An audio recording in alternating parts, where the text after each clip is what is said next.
Assalamualaikum warahmatullahi wabarakatuh. Salam sejahtera bagi kita semua.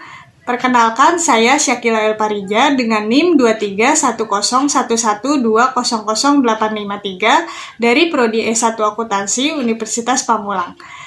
Di sini saya akan membahas bisnis plan yang saya buat, yaitu produk kacang kring-kring, di mana produk ini adalah salah satu produk cemilan yang mudah sekali dijumpai dimanapun. Penasaran pembahasannya seperti apa? Tonton sampai akhir.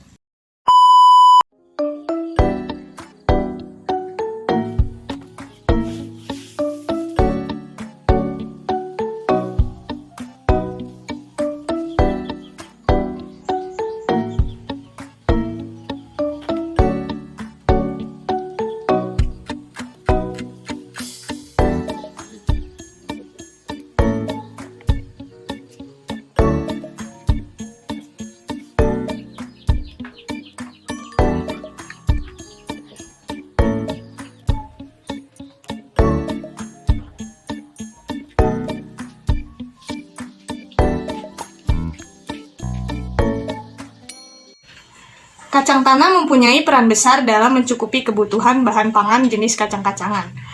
Kandungan pada kacang tanah yaitu protein sebesar 25% hingga 30%, lemak sebesar 40% hingga 50%, karbohidrat sebesar 12%, serta vitamin B1 menempatkan kacang tanah dalam hal pemenuhan gizi setelah tanaman kedelai. Salah satu cemilan yang terbuat dari kacang tanah adalah kacang goreng. Kacang goreng merupakan makanan ringan yang diolah dengan penambahan berbagai macam bumbu yang menjadikan kacang tersebut memiliki ciri khas. Untuk itu, saya menciptakan sebuah makanan yang digemari masyarakat dalam rangka meningkatkan gizi dengan harga murah dan terjangkau oleh kalangan masyarakat menengah ke bawah. Selanjutnya, untuk deskripsi dan keunggulan produk. Kacang kring-kring merupakan cemilan dengan bahan dasar kacang tanah pilihan dengan proses pembuatan dari bahan kacang tanah yang telah dikupas dan kemudian digoreng hingga matang. Dipadukan dengan bumbu rahasia yang diwariskan turun-temurun, menjadikan kacang kring-kring memiliki rasa yang khas dan menghadirkan cita rasa autentik yang menggugah selera sehingga ingin dinikmati lagi dan lagi. Untuk keunggulannya, yang pertama, kacang kring-kring menggunakan kacang tanah pilihan terbaik yang memiliki rasa dan tekstur yang premium. Yang kedua, diracik dengan bumbu rahasia yang menggunakan bahan-bahan alami tanpa pengawet dan pewarna buatan. Yang ketiga, mengandung protein, serat, vitamin, dan nutrisi penting lainnya, menjadikan pilihan camilan yang sehat. Yang keempat, diproduksi dengan menggunakan bahan baku yang diperoleh dan diproses secara ramah lingkungan. Dan yang terakhir, setiap produk diproduksi dengan standar yang sama untuk memastikan konsumen selalu mendapat produk yang konsisten. Selanjutnya, untuk target pasar pada produk bisnis plan yang saya buat, kacang kring-kring, yaitu mulai dari anak-anak, orang dewasa, hingga orang tua. Selanjutnya, yaitu analisis SWOT. Yang pertama ada strength atau kekuatan, di mana bahan baku mudah dijangkau dan berkualitas premium, tidak menggunakan bahan pengawet, harga terjangkau dengan kualitas baik, produk memiliki kandungan protein, serat, vitamin, dan nutrisi. Yang kedua ada weakness atau kelemahan, di mana ketersediaan dan harga bahan baku yang tidak stabil, banyaknya produk serupa di pasar yang menawarkan harga lebih murah, daya tahan produk tidak bertahan lama. Yang ketiga ada opportunity atau peluang, di mana membuka peluang pasar baru di wilayah domestik dan internasional, meningkatkan tren konsumsi cemilan sehat dan alami di masyarakat, dapat berkolaborasi dengan influencer dan food blogger untuk promosi. Dan yang terakhir ada threats atau ancaman, yaitu persaingan usaha yang sejenis yang lebih menarik bagi konsumen. Terus selanjutnya ada permintaan konsumen menurun, dan yang terakhir masuknya produk kacang goreng impor dengan harga yang kompetitif.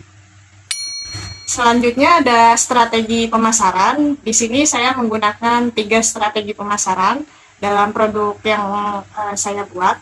Yaitu yang pertama ada dari produknya, di mana proses produksi menggunakan pemilihan kacang yang premium sehingga berbeda dengan kacang goreng yang diproduksi oleh produsen lainnya, dan didesain dengan kemasan yang mudah dibawa kemanapun. Yang kedua ada dari harganya, ditetapkan dengan harga yang ramah di kantong, yaitu 10.000, yang dapat menarik minat pembeli sehingga kacang kring-kring yang sampai di tangan konsumen adalah harga standar yang terjangkau di kalangan apapun. Dan yang ketiga dari promosinya. Promosi yang dilakukan adalah dengan cara menawarkan dan komunikasikan melalui akun media sosial seperti WhatsApp, Instagram, Facebook, dan lainnya, dan juga mendistribusikan ke berbagai toko.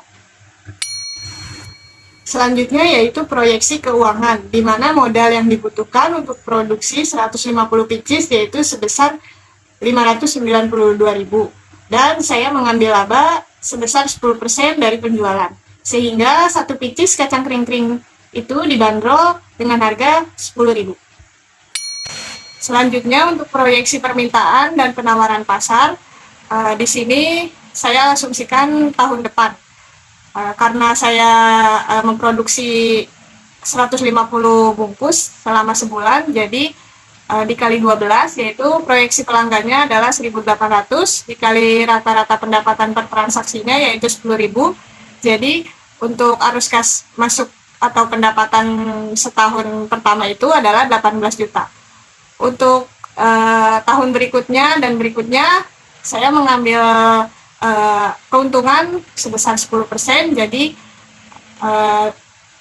dari 1.800 ditambah 10% untuk tahun berikutnya, dan begitupun untuk 5 tahun ke depan. Selanjutnya ada analisis resiko bisnis. Yang pertama, perubahan selera konsumen, di mana perubahan selera konsumen harus ditanggapi dengan sebaik mungkin. Selera konsumen pasti bisa saja berubah seiring berjalannya waktu. Jika kacang goreng tidak lagi menjadi pilihan populer, penjualan pasti bisa menurun. Yang kedua, ada persaingan ketat. Dalam industri makanan ringan, khususnya snack atau cemilan, memiliki persaingan yang tinggi. Banyaknya persaingan dalam industri makanan dapat menurunkan pangsa pasar dan menekan harga. Yang ketiga, ada fluktuasi biaya atau kenaikan harga kacang sangat berpengaruh terhadap jumlah produksi karena merupakan sumber bahan baku utama dalam pembuatan produk, yang akhirnya kenaikan harga tersebut dapat mengurangi margin keuntungan. Dan yang terakhir ada keterlambatan distribusi. Kegiatan distribusi merupakan hal yang penting dalam sebuah usaha.